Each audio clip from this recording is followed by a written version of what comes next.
Well, good day, ladies and gentlemen. You're welcome back to another episode here on Gleanful. We're discussing something said by the youngest governor in Nigeria, the man that is claiming that people are begging him to run for presidency. Governor Yahaya Bello, that's the governor of Kogi State. The governor of Kogi reacts to zoning of presidency to the south. This is the man that said that people have been begging him to run for presidency. Who can do the job? Who is going to unify this country? And I think they are seeing something in me that they're asking me to come and unite and fix this country. Well, my viewers, this is the same man that has not been able to pay workers their salary in his own state.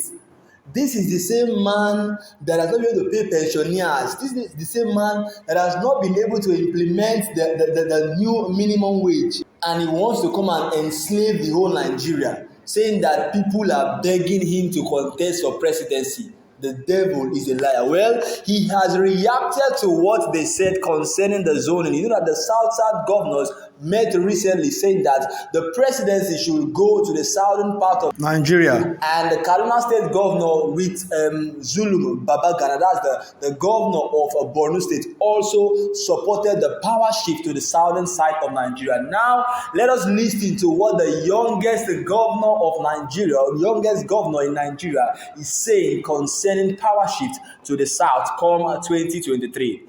Well, the southern governors had been working hard for the presidential power to be handed over to them. Southern Governors Forum had recently asked the region to be given opportunity to produce its next president within 2 years. Surprisingly, several politicians in the north of the country, including the governor of Kaduna State, that's Nasiru El-Rufai, and the former governor of Borno State, Kashim Shettima, have announced their support for the transfer of power to southern Nigeria. However, Kogi Governor Yahaya Bello said on a Friday that the 1999 constitution does not recognize the division of the country's presidency.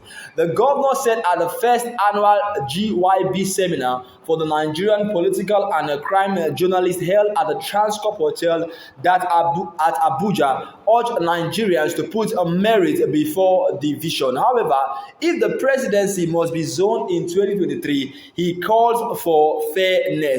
Bello said regarding the division of the presidency into specific region in 2023, that fairness should be applied in the process.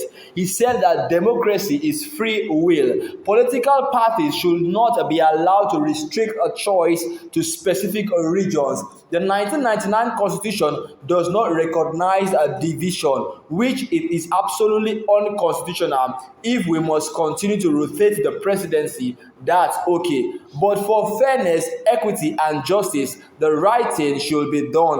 What's your opinion on that? Well, he has rightly said the truth here, but regarding what he said previously concerning people are begging him to run for presidency, we are trying to say, excuse me, sir, please and please, can you stay in your state? Can you manage your state well? Then the Nigerian government or Nigerians can consider giving you a ticket or consider voting you. But as for now, I don't think any Nigerian, even the indigenous of Kogi State, will not want to vote this man as president because he has done more harm than good to his state. So if he peradventure votes Yahaya Bello as president, I'm sure all of us will soon die or will die in this country. Well, what are your thoughts and opinions concerning this? Should the power shift to the southern part of Nigeria, or should Northerners continue to handle the affairs of Nigeria? Or what do you think? You can leave your comment in the comment section below. Well, moving on to the other news, which is bandits attack a Zamfara village on a motorbike with no resistance from police and army. Rino Omokri react. This is what is happening in Nigeria. This issue has become something that is unbearable. Imagine bandits attacking a whole village just on a motorbike. And that particular state has army, has police, has other security operatives operating in that state. And they were able to carry out their operation successfully and go scot-free. This is to show the poor security network of Nigeria, or to show the inability of the federal government to secure lives and properties of Nigeria. Just imagine them coming on motorcycle and they killed over 40 people in this Zamfara village, and there was no resistance from army or from police. Well, let me read on so you can get the clearer picture of what we are talking about. Well, insecurity has become the new normal in the country. Attacks from bandits, Boko Haram, and unknown gunmen are recorded, if not every day, in Nigeria. Just yesterday, some bandits who reportedly rode on motorcycles attacked a village in Zamfara and left many killed and injured. According to Sahara reporters, almost 40 persons were killed at 3 different districts in Marundu local government area. Well, this has attracted a lot of criticism from Nigeria. A popular activist, Rino Omokri, condemned the way bandits operate easily without security intervention. Rino Omokri, who spoke via his verified Twitter handle, correlated the energy with which a security agency are clamping down freedom fighters and how lackadaisical they are towards a bandit.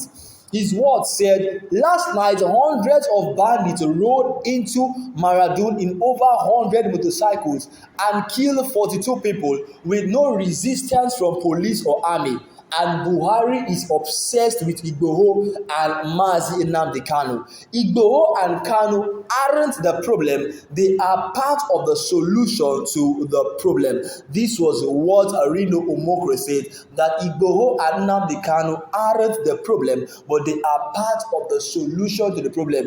The government is obsessed with all these activists, people like Sunday Igboho, people like Mazi Nnamdi Kanu, and they are forgetting the real criminals in our society, forgetting the real problem. That was what Abubakar Umar, the retired colonel, was saying. The news I brought to you yesterday, that the people that are causing issues in Nigeria are still there. They are still there. Nobody is disturbing them. And those that are just there trying to fight for their right, that is what the government is paying their utmost attention to, and that should stop. This is the problem Nigeria is facing.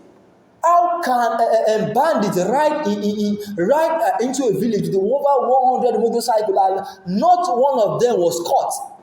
No resistance, no gunfire, no battle, no nothing. They came in, did the operation successfully, killed 42 people, and went back to their hideout successfully. Can you imagine? This happens only in Nigeria. Buhari government has failed when it comes to protecting Nigerian citizens. May God help us all. Well, what are your thoughts and opinions concerning that? Well, you can leave that in the comment section below. Let us chat, let us interact, and let us know what we can do to better secure Nigeria and what we can do to better help Nigeria. You know, I don't know much. I'm just keeping it real. We won't stop talking till Nigeria becomes a better place. Well, keep liking, keep sharing, and keep commenting. If you're coming here for the first time, you're welcome to Gleanful. I'm Favor Abashi, the humble presenter for this channel. I would love you to hit that subscribe button. If you have not done that, please hit the button. And if you're yet to hit the bell by the side, please do that, because whenever we drop our daily content, you will be the first to get notified. Keep watching Gleanful, and God bless you.